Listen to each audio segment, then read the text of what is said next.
E oku manukura nā pauhaimata o tēnā here.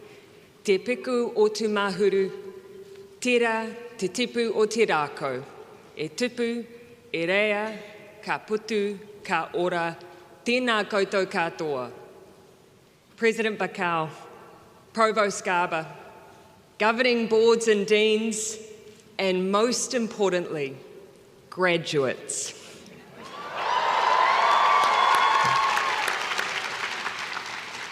In Te Reo Māori, the language of the Indigenous people of Aotearoa, New Zealand, I pay tribute to all of the esteemed guests who stand here in this great forest of knowledge.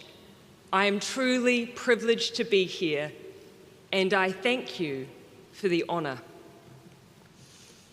There are some moments in life that make the world feel small and connected.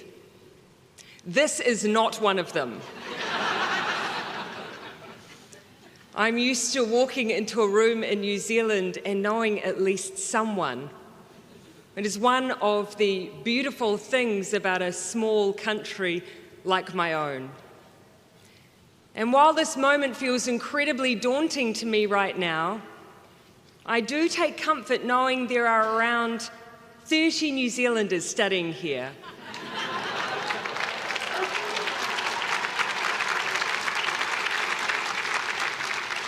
And statistically, at least one of them will be my cousin.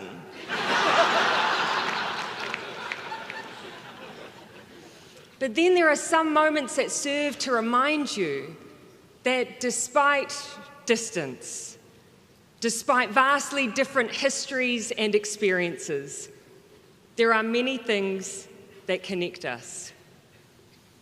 In June 1989, the Prime Minister of Pakistan stood on this spot and delivered the commencement address titled, "Democratic Nations Must Unite." She spoke about her journey, the importance of citizenry, representative government, human rights, and democracy. I met Benazir Bhutto in Geneva in June of 2007. We both attended a conference that drew together progressive parties from around the world. 7 months later, she was assassinated. Now, there will be opinions and differing perspectives written about all of us as political leaders. Two things that history will not contest about Benazir Bhutto. She was the first Muslim female prime minister elected in an Islamic country when women in power was a rare thing.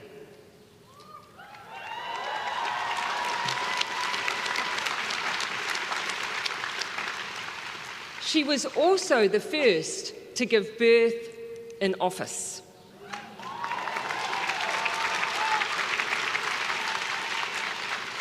The second and only other leader to have given birth in office almost 30 years later was me.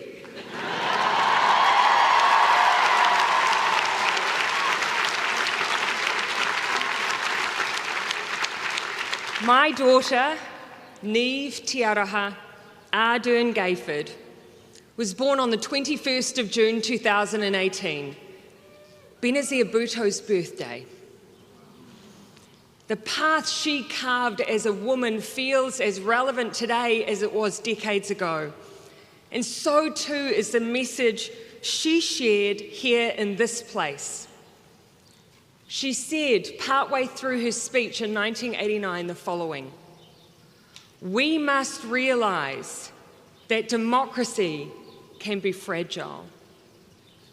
Now, I read those words as I sat in my office in Wellington, New Zealand, a world away from Pakistan. And while the reasons that gave rise to her words then were vastly different, they still ring true. Democracy can be fragile. This imperfect but precious way that we organise ourselves, that is being created to give equal voice to the weak and to the strong, that is designed to help drive consensus, it is fragile. For years, it feels as though we have assumed that the fragility of democracy was determined by duration, that somehow the strength of your democracy was like a marriage. The longer you'd been in it, the more likely it was to stick. But that takes so much for granted. It ignores the fact that the foundation of a strong democracy includes trust in institutions, experts, and government, and that this can be built up over decades but torn down in mere years. It takes for granted that a strong democracy relies on debate and dialogue, and even the oldest regimes can seek to control these forums, and the youngest can seek to liberate them.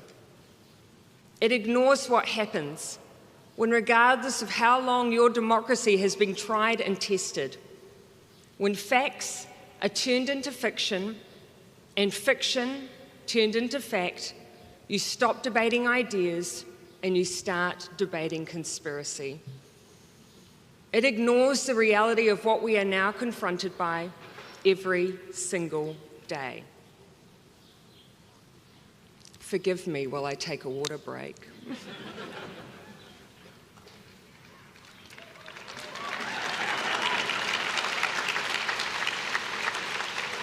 You know it's a nice crowd when a drink of water elicits applause. So. Now, where I come from, we have a parliamentary representative democracy. Without giving you a litany of fun facts on New Zealand that you're unlikely to need again, here is the very brief version. We have a mixed member proportional system, which essentially means every vote counts, and it's ensured that our parliament better reflects our communities. Almost 50% of our parliament are women.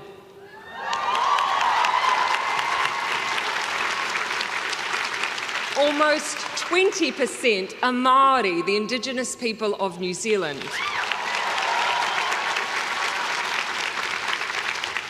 And our Deputy Prime Minister is a proud gay man and sits among several other rainbow parliamentarians.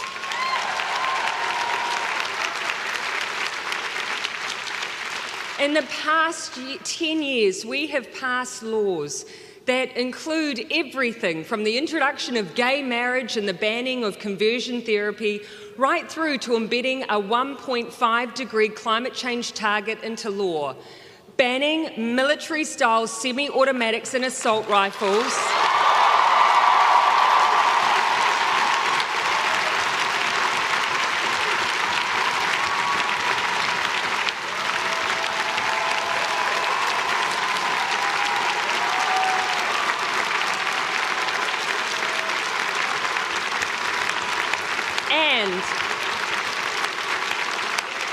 and the decriminalisation of abortion.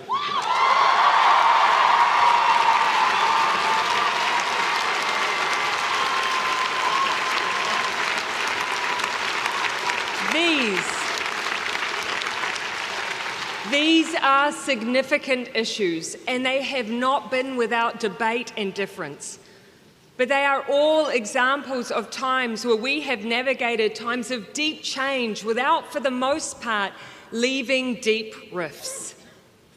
But we have also seen the opposite, whether it's democratic elections that erupt into violence or the COVID crisis emerging, and exposing mistrust of experts, institutions, and governments. Western democracies are seeing it and experiencing examples, and New Zealand is no different. Now, I will admit feeling some trepidation entering a discussion on how we strengthen our democracies, when this issue is so easily and wrongly distorted into being opposed to free speech. But that fear is overshadowed by a greater fear of what will happen to our democracies if we don't act to firm up our foundations. If we don't find once again our ability to argue our corners, yes, with the passion and fire that conviction brings, but without the vitriol, hate and violence, if we don't find a way to ensure difference, that space where perspectives, experience and debate give rise to understanding and compromise, doesn't instead become division, the place of entrenchment, where dialogue departs, solutions shatter, and a crevice between us becomes so deep that no one dares cross to the other side. We are at a precipice. And rather than ask what caused it today, I want to talk about how we address it. Now, I'm not an academic. I accept that the robes on this occasion aren't exactly truth in advertising. Rather, I am a politician from Morrinsville. As a point of geographic reference, it's right next to Hobbiton. I'm not actually joking. But in that small rural town of 5,000 people, where I spent most of my formative years and will forever love for what it gave me, I lived in that important space that sits between difference and division. I was raised a Mormon in a town where the dominant religions were Catholic, Anglican, and rugby. I was a woman interested in politics, left-wing politics, in a region that had never in its entire democratic history elected anyone other than a conservative candidate. Now, these differences were a part of my identity, but never a source of isolation. But I am old, and unquestionably, things have changed. In fact, mine is the generation that sat on the cusp of the internet age. I remember the first person in my school who had access to the internet. Her name was Fiona Lindsay. Her father was the local accountant. After he shut the office for the day, we would get the key and log on to his massive desktop computers with screens so wide that the desks were tiered to fit the whole thing in. It was the 1990s. The interface, and even what we used the internet for in those days, was different. For a time, it was almost as if the directory for this vast landscape didn't exist. It was a modern ham radio. You would dial in and talk to someone, anyone. It was a spontaneity of connection that in some ways mirrored real life. But as the opportunities to connect expanded, humans did what we have always done. We organised ourselves. Social media platforms were born, offering the promise of connection and reconnection. We logged on in our billions, forming tribes and sub-tribes. We published our thoughts, feelings, and ideas freely. We found a place to share information, facts, fiction dressed up as facts, memes, and more cat videos than you ever thought possible. We found a place to experience new ways of thinking and to celebrate our difference, but increasingly, we use it to do neither of those things. Now, I doubt anyone here has ever created a group titled Political Views I Disagree With but Choose to Enter into Respectful Dialogue With to Better Understand Alternative Perspectives. As humans, we are naturally predisposed to reinforce our own views, to gather with people like us and avoid that dreaded sense of cognitive dissonance. We seek validation, confirmation, reinforcement. Increasingly, with the help of algorithms, what we seek, we are served, sometimes before we even know we're looking. Now, I'm not here to argue that social media is good nor bad, it's a tool. And as with anything, it's the rules of the game and the way we engage with it that matters. But social media matters a lot, and perhaps much more than we thought. On the 15th of March 2019, 51 people were killed in a terrorist attack on 2 mosques in Christchurch, New Zealand. The entire brutal act was live streamed on social media. The Royal Commission that followed found that the terrorists responsible was radicalised online. Now, in the aftermath of New Zealand's experience, we felt a sense of responsibility. We knew that we needed significant gun reform, and so that is what we did.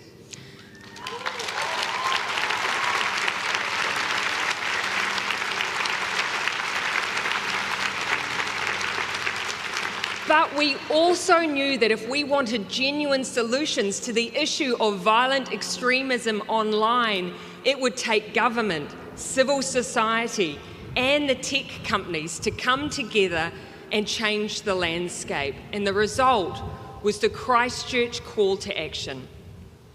And while much has changed as a result, important things haven't. The time has come for social media companies and other online providers to recognise their power and to act on it. That means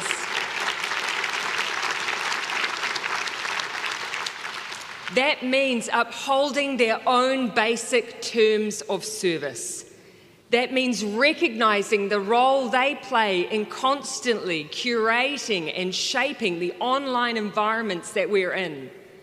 That algorithmic processes make choices and decisions for us, what we see and where we are directed. And at best, that means that the user experience is personalised. But at worst, it means the user experience can be radicalised. It means that there is a pressing and urgent need for responsible algorithm development and deployment. Now, we have the forums for online providers and social media companies to work on these issues alongside civil society and governments. And we have every reason to do it. Let's start with transparency and how algorithmic processes work and the outcomes they deliver. But let's finish with a shared approach to responsible algorithms, because the time has come.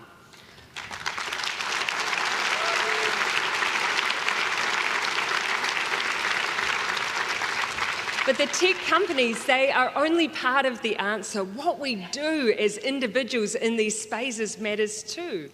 Our willingness to recognise our own preconceived ideas, the level of critique we apply to what we engage with, and how we uphold our basic sense of humanity when interacting with others. There's a term that gets thrown around a lot: keyboard warrior. It's used to refer to someone who makes aggressive or abusive posts online, often anonymously. Now, I like the name. In my mind, when I read something especially horrific on my feed, I imagine it's written by a lone person unacquainted with personal hygiene practices, dressed in a poorly fitted superhero costume, one that is baggy in all the wrong places. Now, keyboard warrior or not, though, it's still something that has been written by a human, and it's something that's been read by one too. Now, I do my own social media. I always have. After all, it has been described as the new town square. But we all know that it's more than just news and information being shared these days. Recently, I had the privilege of joining ex-German Chancellor Angela Merkel on a panel. Now, I have long been in awe of her leadership, not least for her endurance. She was in power for 16 years. I once asked her how she managed it. Her response was, quote, "Things have changed a lot." In the panel discussion, she reflected on some of that change by commenting that, quote, "In the old days, we had certain events that happened in societies, and television reported it, and the next day everyone talked about it. Today, even that simple act has changed. What we consider to be the mainstream media outlets have proliferated, but ownership structures have not.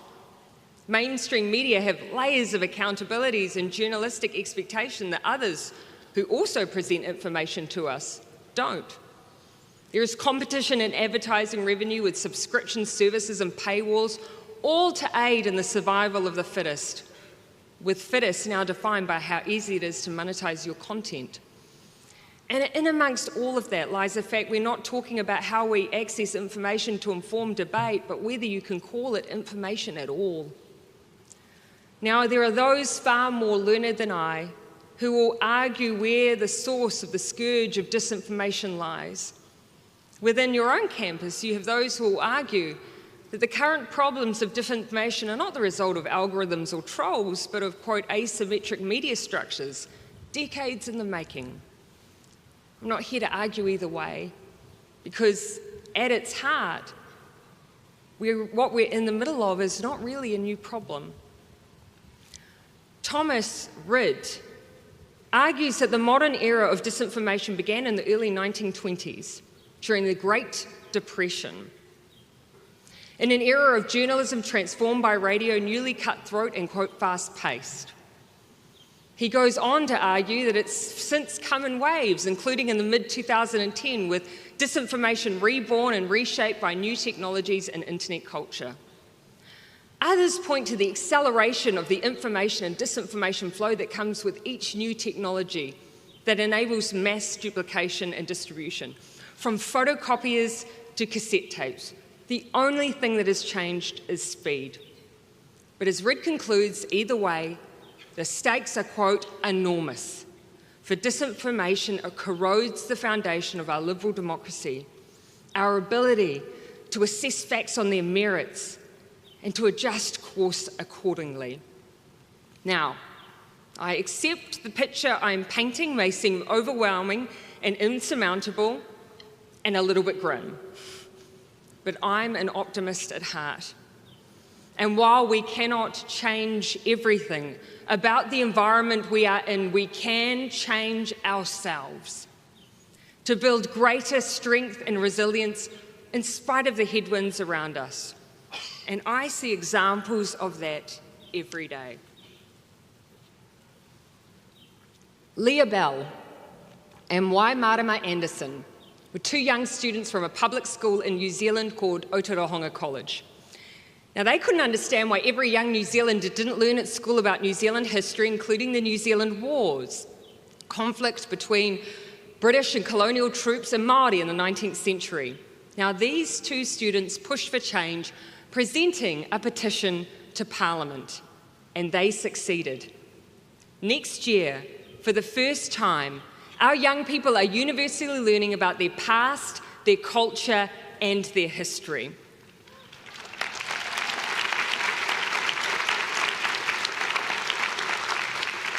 But what is important here is just not what our young people learn, but how. In a disinformation age, we need to learn how to analyse and critique information. Now, that doesn't mean teaching mistrust, but rather, as my old history teacher, Mr. Fountain, extolled, to, quote, understand the limitations of a single piece of information, and that there is always a range of perspectives on events and decisions.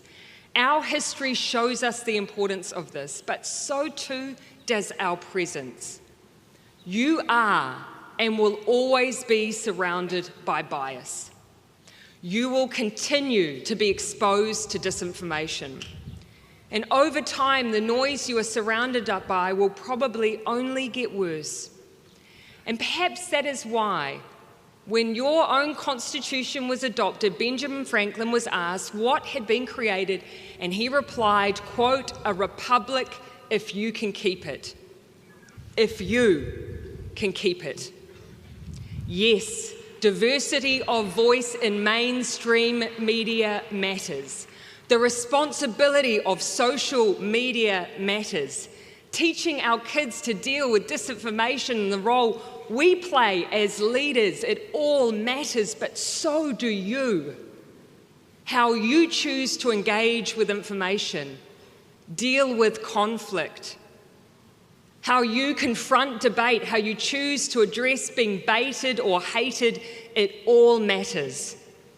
In the overwhelming challenges that lay in front of us and our constant efforts to reach into the systems, the structures, the power, don't overlook the simple act that are right in front of you. The impact that we each have as individuals. To make a choice to treat difference with empathy and with kindness. Those values that exist in the space between difference and division, the very things we teach our children, but then view as weakness in our leaders, the issues we navigate as a society, after all, will only intensify. The disinformation will only increase. The pull into the comfort of our tribes will be magnified. But we have it within us to ensure that that doesn't mean we fracture. We are richer for our difference and poorer for our division. Through genuine debate and dialogue, through rebuilding trust and information and one another, through empathy, let us reclaim the space in between. After all, there are some things in this life that make the world feel small and connected. Let kindness be one of them.